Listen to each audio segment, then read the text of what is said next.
Emma wasn't the kind of woman you notice twice. She didn't walk like she owned the room. She walked like she'd been told her whole life not to take up too much space in it. Her coat was black, plain, frayed slightly at the sleeves. The strap of her purse was one thread away from giving out completely. She wore no jewelry, no perfume, no loud colors, just quiet purpose. She stood on the corner of 5th and Rose, the cold wind brushing hair across her face as she looked up at the towering glass boutique in front of her. Claudel's. The name alone shimmered in silver script above the entrance, as if the building itself whispered the word exclusive to anyone who dared get close. Emma took a breath, then stepped inside. The warmth hit her first, then the silence.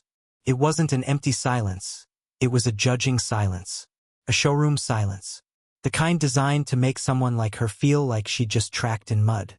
To the right, a blonde woman with sharp cheekbones was adjusting a display of handbags under a spotlight. Her suit was perfect. Her expression wasn't. She looked up, gave Emma a glance, just long enough to register that she was out of place, then went back to her work, lips tightening. Emma said nothing. She walked softly, hands tucked into her coat pockets, eyes drifting toward the gown in the center of the room.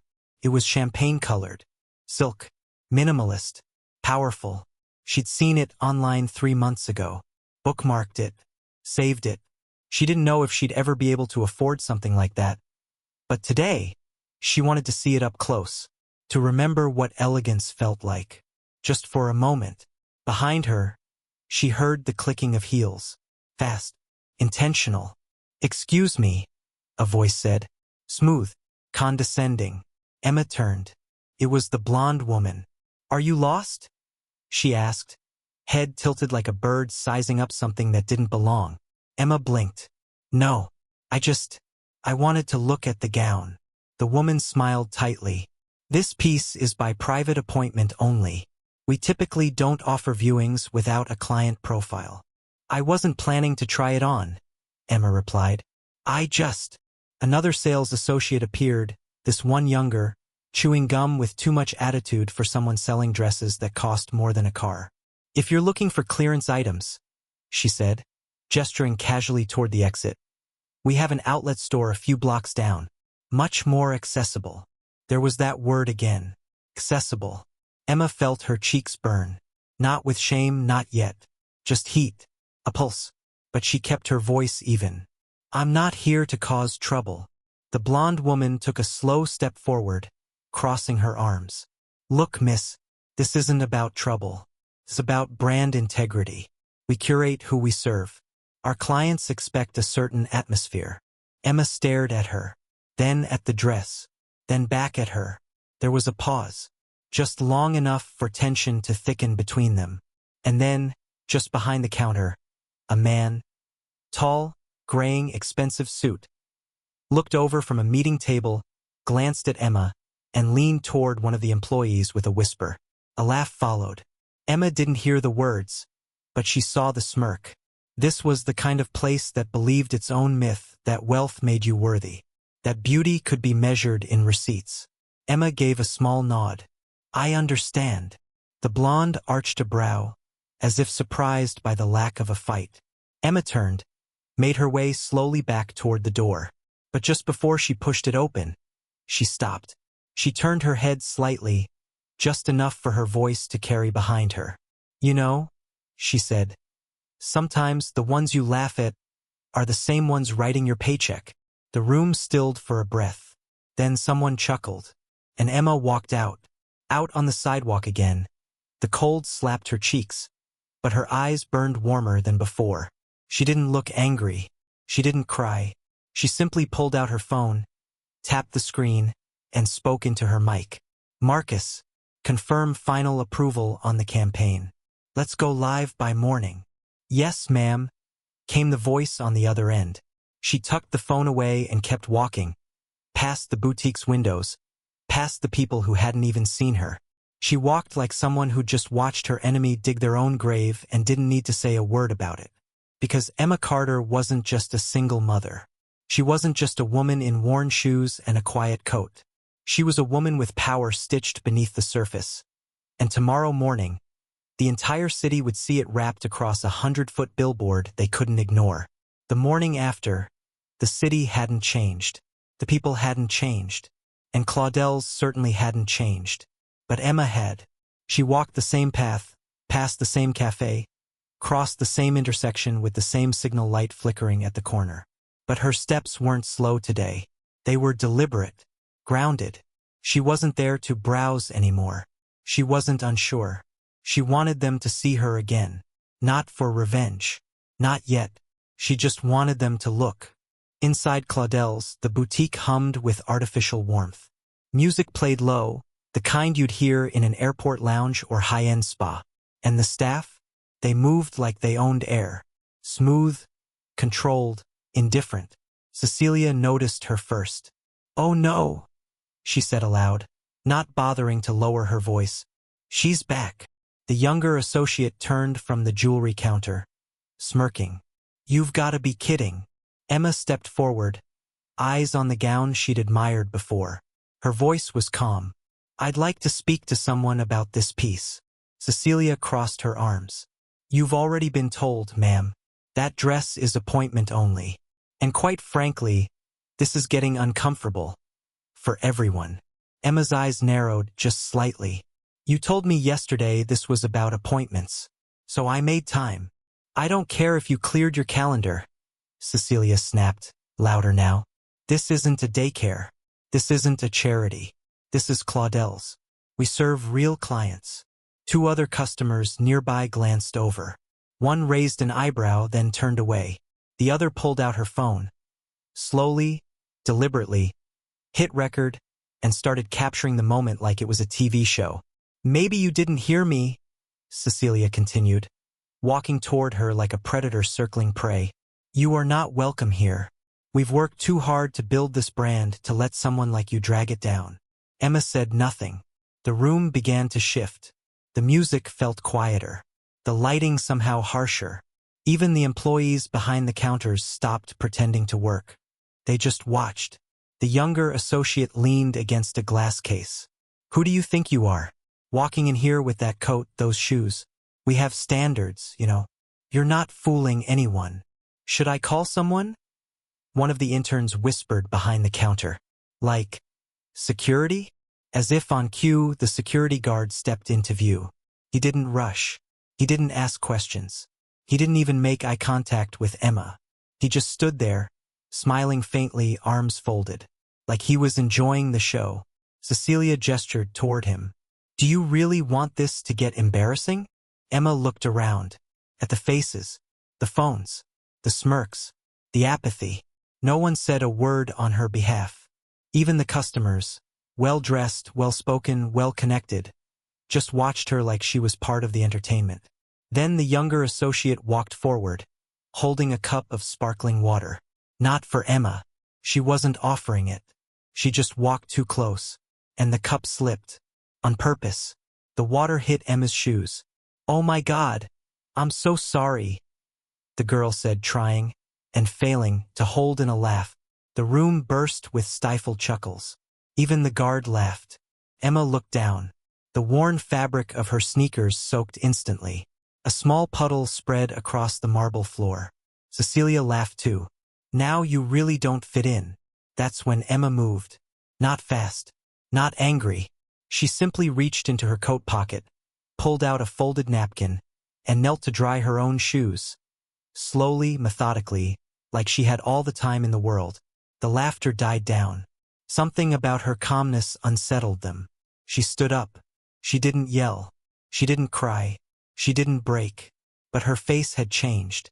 There was no softness now. No quiet embarrassment. Only control. Only silence. The kind of silence that feels like the second before a storm takes the roof off your house. She looked at Cecilia and smiled. Just once. Then she turned to the girl who spilled the water. "You should be careful," she said. "Sometimes the things you drop come back around." Then she walked out. The guard didn't move. No one followed. But they all watched. Not because they thought she was pathetic. Not anymore. Because they could feel it, deep down just below the surface. They had made a mistake. A big one. Emma didn't slam the door as she left. She didn't need to. The silence behind her was loud enough. And as the cold wind hit her face again, she whispered just loud enough for herself to hear. One more night. The next time Emma stepped out of her apartment, she didn't wear the same coat. She wore something simpler. Sleeker. Black wool, high collar, no visible brand, but tailored so perfectly it moved with her instead of against her. She wasn't dressed for attention. She was dressed for clarity. For precision. She made one stop before her destination. Just one. At exactly 9:48 a.m., a sleek, all-black sedan slid to the curb. The driver stepped out, suited, clean-shaven, speaking quietly into an earpiece. "Miss Carter," he said with a nod, "we're en route to the press site now. The creative lead has confirmed installation is on schedule." Emma offered only a soft thank you and got in the car. The door closed behind her like it was sealing the past shut. From inside the boutique, Cecilia noticed the car. She had seen it twice before, parked in front of art galleries, executive buildings, even once outside a private media auction. And now it was back. On her street. Stopping in front of her store. At first, she didn't connect it. Not until the back door opened and Emma stepped out. Not until the driver turned and addressed her with clear, practiced deference. "Whenever you're ready, ma'am." Cecilia blinked. "Ma'am?" She moved closer to the window, trying to get a better look. But Emma didn't look back. She didn't need to. A moment later, another man approached. Not security this time, but someone from the PR agency Claudel had quietly tried to partner with last year. The partnership never happened. Rumor had it the agency had chosen exclusivity with a more modern brand. Cecilia hadn't cared at the time. Now, she watched that same man open a portfolio and hand Emma a tablet like she was royalty reviewing a battle plan. Cecilia squinted. Was that her logo on the screen? Inside the boutique, murmurs started. The younger associate frowned. "Wait, is that her? Is that the woman from yesterday?" "She looks different," someone whispered. "Is that really her?" Cecilia didn't say a word. She didn't move. She was frozen. Emma stood just beyond the glass, flipping through slides, giving a single nod. Not dramatic. Not theatrical. Just certain. Then the photographer arrived. A tall man with a drone tucked under his arm and a camera worth more than most people's cars. "Miss Carter," he greeted her, already setting up. "Ready to shoot your Billboard reaction?" Cecilia's breath caught. Billboard? Before she could even speak, the boutique's internal email system chimed. Her phone buzzed in her blazer pocket. A notification popped up. Claudel Media Drop, Elara Group launch live in 5 minutes. She tapped. The screen filled with a clean, cinematic teaser video. Emma Carter, Elara Group CEO. Strategic Partner. Global Face. Claudel Winter Campaign. A full-page portrait appeared. Emma, wearing the champagne gown. Her head tilted in elegance. One hand on her hip. The same calm gaze she'd given Cecilia the moment before walking out soaked in sparkling water. Now on screen it looked regal. Unbreakable. Cecilia backed away from the window. "No," she whispered. "No. No way." She grabbed her colleague's phone, refreshed the brand's Instagram page. The same image was already posted. Already going viral. Emma Carter. The same woman they kicked out. The woman who wiped her own shoes in their store. Now, her face was about to be on every billboard outside that building. A voice cut through her spiral. "Wait, she's the Emma Carter?" the intern near the register said, wide-eyed. "The one who bought a controlling stake in Elara after her app exploded last year?" "No, that's a different," Cecilia started, but her voice cracked. Then her own associate chimed in, voice trembling. "No, that's her. That's really her." Outside, Emma checked her watch. She hadn't looked at the window once. But she knew. She could feel them watching. And finally, she turned her head slowly, just slightly, and looked back through the glass. Right at Cecilia. She didn't wave. She didn't smile. She simply nodded. A simple, almost imperceptible tilt of the chin. But it landed like an earthquake. Inside, everyone turned to Cecilia. No one laughed this time. They didn't see her come in. Not at first. The boutique was too busy panicking. Cecilia was standing near the front desk, surrounded by managers whispering rapid-fire explanations to one another, faces pale, voices cracking. The campaign had gone live. The emails were confirmed. The entire marketing rollout had launched without their knowledge and worse, without their consent. Or so they thought. In reality, the consent had been signed. Just not by them. Emma stepped through the entrance of Claudel's flagship store without a word. The automatic doors parted like theater curtains, and for the first time, everyone noticed her. Not because she made a scene. Not because she demanded it. But because the silence followed her in like a shadow. She was no longer the woman in the worn coat. She wore deep navy this time, with gold hardware on the cuffs, tailored, elegant, quiet. Her heels clicked with purpose across the floor. Every person inside the boutique turned toward the sound. The air shifted. The temperature dropped. She didn't glance at the handbags. She didn't look at the dresses. She walked straight to the center of the boutique toward the gown. The champagne silk masterpiece that days ago she was told she didn't deserve to touch.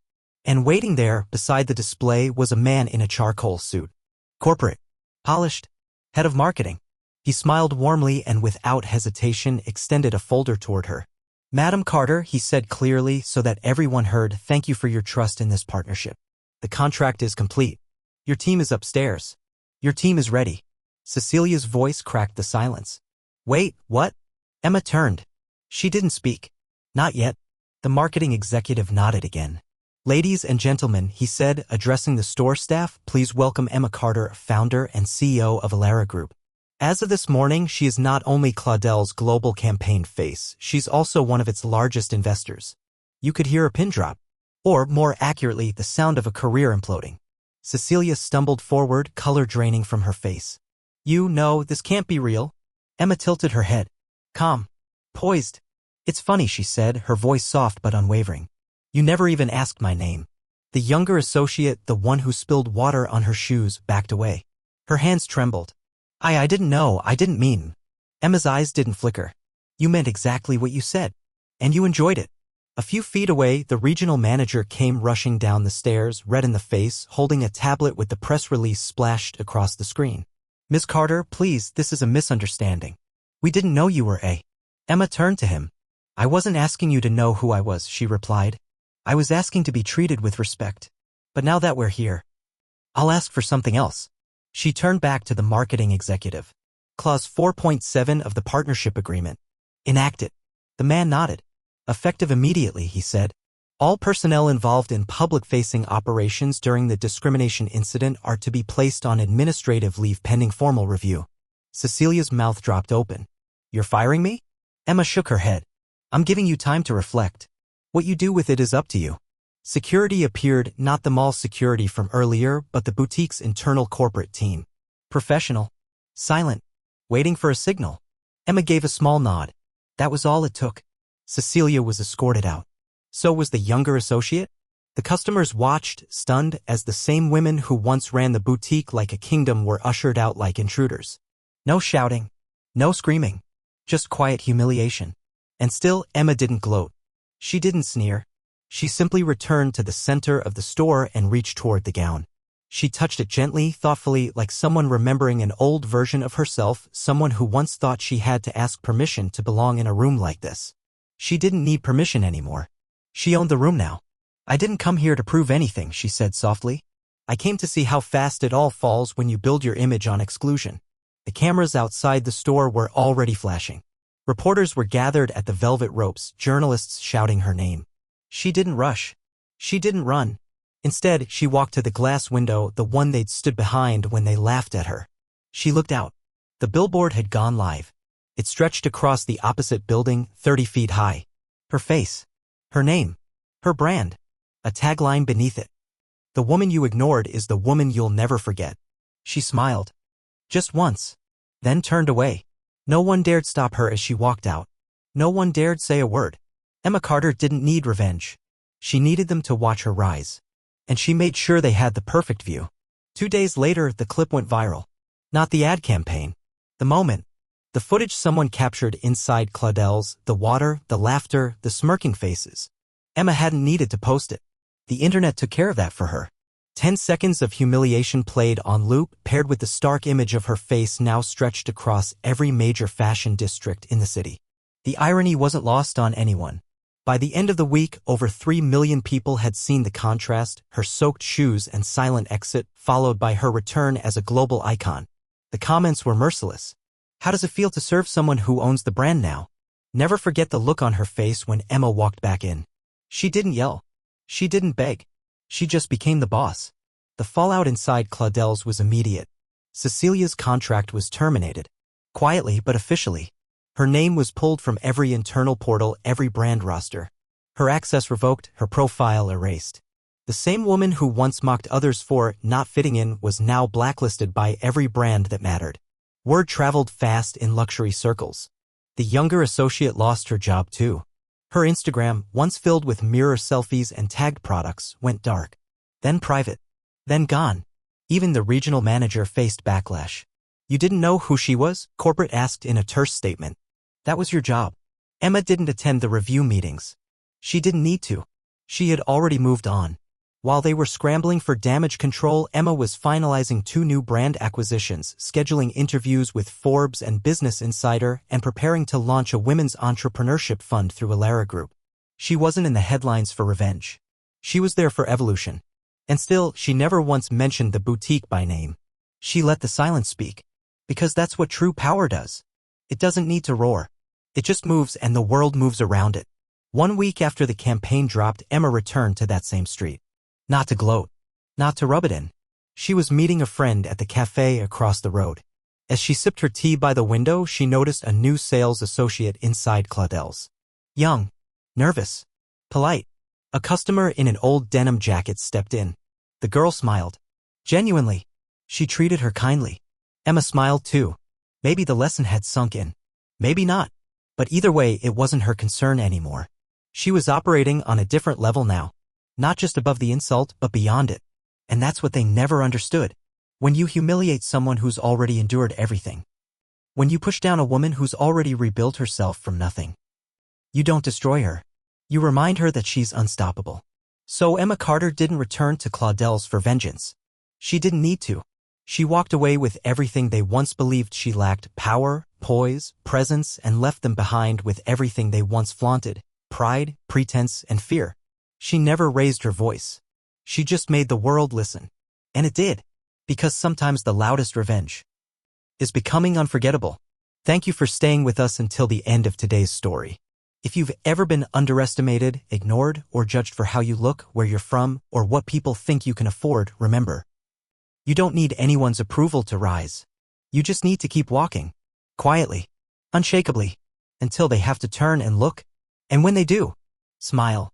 Because by then you'll be standing where they never imagined you could be. Don't forget to follow us for more stories where the quiet ones rise and the weak remain silent no more. Because the strongest people aren't the ones who fight back with anger. They're the ones who don't have to. Their success speaks louder than any revenge ever could.